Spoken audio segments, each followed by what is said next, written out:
We're reporting on an unusual scene in our democracy today in the United States. It's worth remembering many countries deal with coups and plots to steal elections.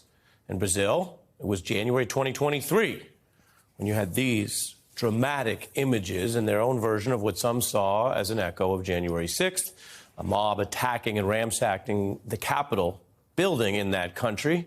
And there were election lies which fueled the rioters who stormed the Capitol. Or Peru, which has had over 5 heads of state accused of crimes like treason and rebellion, and the protests and gatherings that come with that. One of those heads of state was in charge as recently as 2022. And in these many cases, the failed autocrats were ousted, exiled, sometimes even on a path to prison for abuses of power. That's a historical comparison that we should keep in mind for a different development today in Washington, where a failed coup leader returns to the site of his failed coup.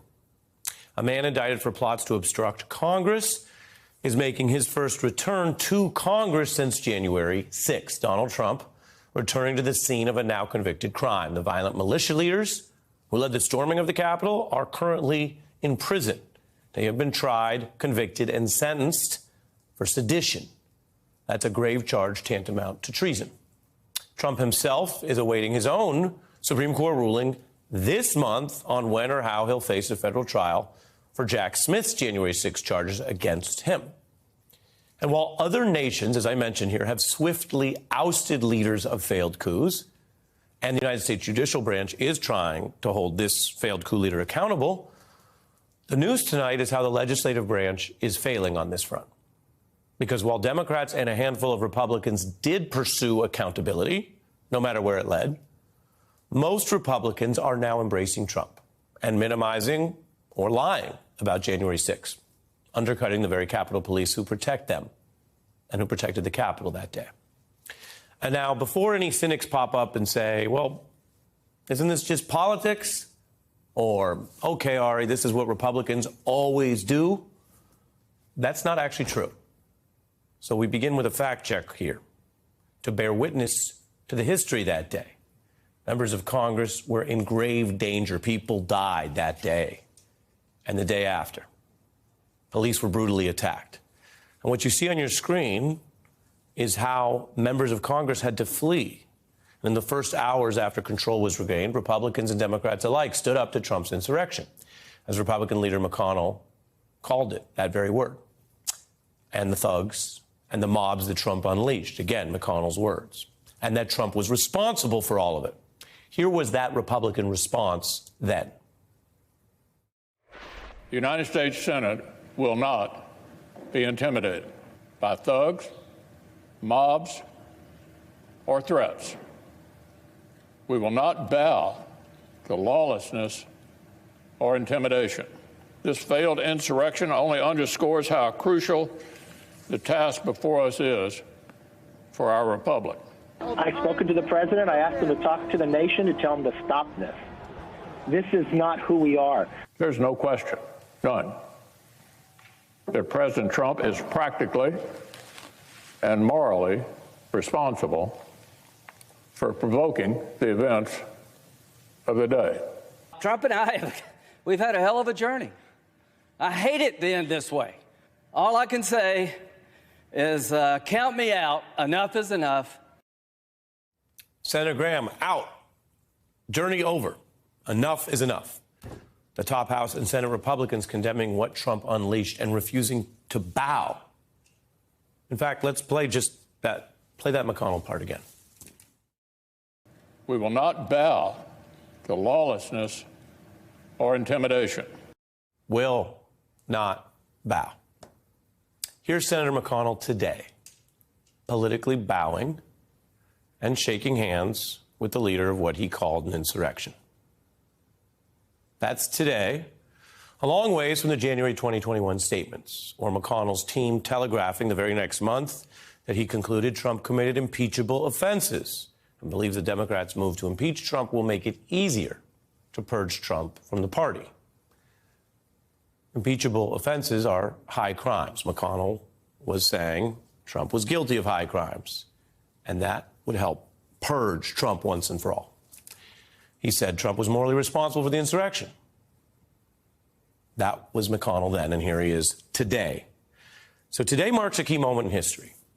And in an era where images and memes can matter more than the words or what might feel like receding history, let alone rewritten history, which I'll return to, you have this top Republican embracing the convicted candidate, embracing him as if this attack never happened, as if McConnell's own proclaimed moral denunciations do not exist. And while McConnell has been at the top of the Republican Party for a long time and currently is its top office holder in the Senate, he's not even running for office anymore this year. He doesn't need to go out like this. But this is how he's going out, joining this parade of Republicans who know better, which is a public fact because they told us already they know better. A con artist is about to take over the Republican Party and the conservative movement, and we have to put a stop to it. This man is a pathological liar. He's a race-baiting, xenophobic, religious bigot. The man cannot tell the truth, but he combines it with being a narcissist. I think he's a kook. I think he's crazy. I think he's unfit for office. The man is utterly amoral. I don't believe he's a Republican. His policies are really bad for the country. His reaction to everything is to throw a fit. Those warnings came true. Trump's approach to lying did go beyond political hyperbole or what politicians do.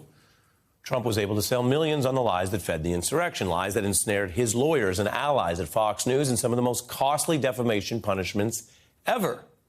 Lies that formed the propaganda arm for this crime spree that stretches from his 20 campaign on the right. Again, that's all about January 6th and the assorted plots to overthrow the election on the right, through other business enterprises and campaign number one, all those convictions.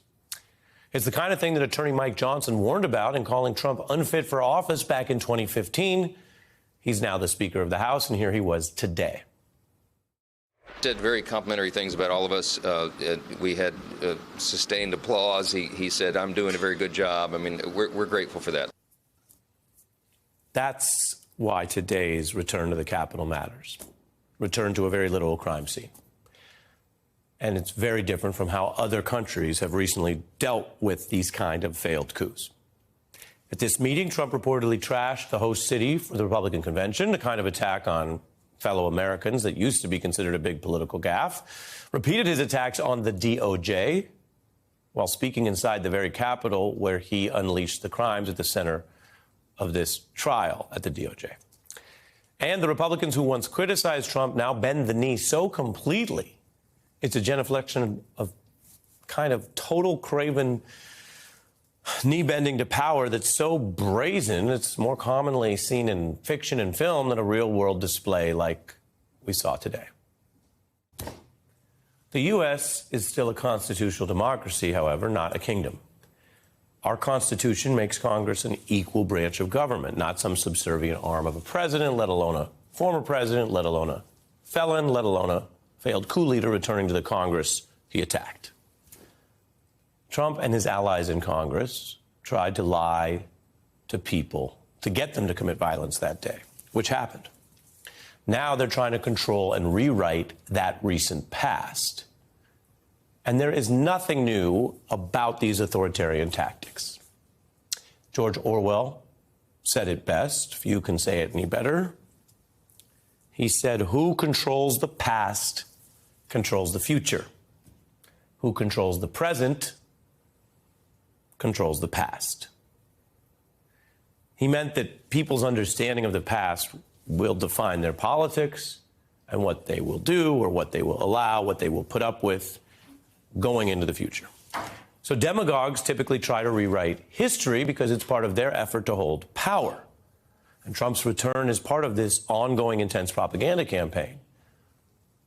And remember, the attack is and was still a very significant, big deal. That's why they have to lie about it. If it didn't matter, if people didn't care, they might have moved on. But his campaign is to lie about that attack, to recast its convicted felons as some kind of freedom fighters, and to continue laundering what happened over time. Now, star witness Cassidy Hutchinson recounted Trump's own efforts to physically join the attack, to join those people who were storming the Capitol. It was only his own Secret Service agents who stopped him, trying to protect his own safety that day.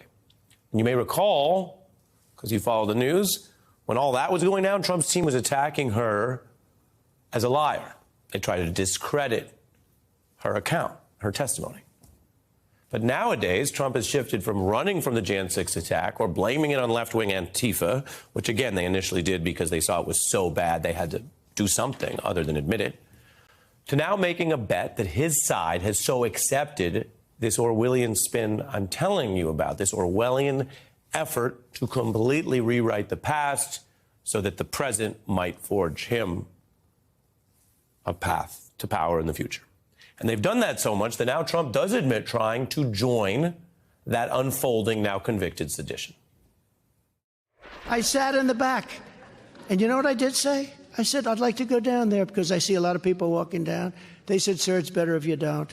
I said, well, I'd like to. I'd better if you don't. All right, whatever you guys think is fine. That was the whole tone of the conversation. Now, Trump's tone and account does still differ from Hutchinson's in some ways, but he admits he wanted to go in with them. He's saying that now after it's been convicted as sedition and after we know about how bad the violence was. Well, today, for the first time since Jan 6, he did make it in. Welcomed by the lawmakers that his fans had targeted for violence and worse, potential assassination. That's a crime spree that includes over 1,400 people indicted for crimes that day. A New York felon, Donald Trump, is one of them. That's the reality. And faced with that in person, physically today, Republicans are trying to control and rewrite their own past.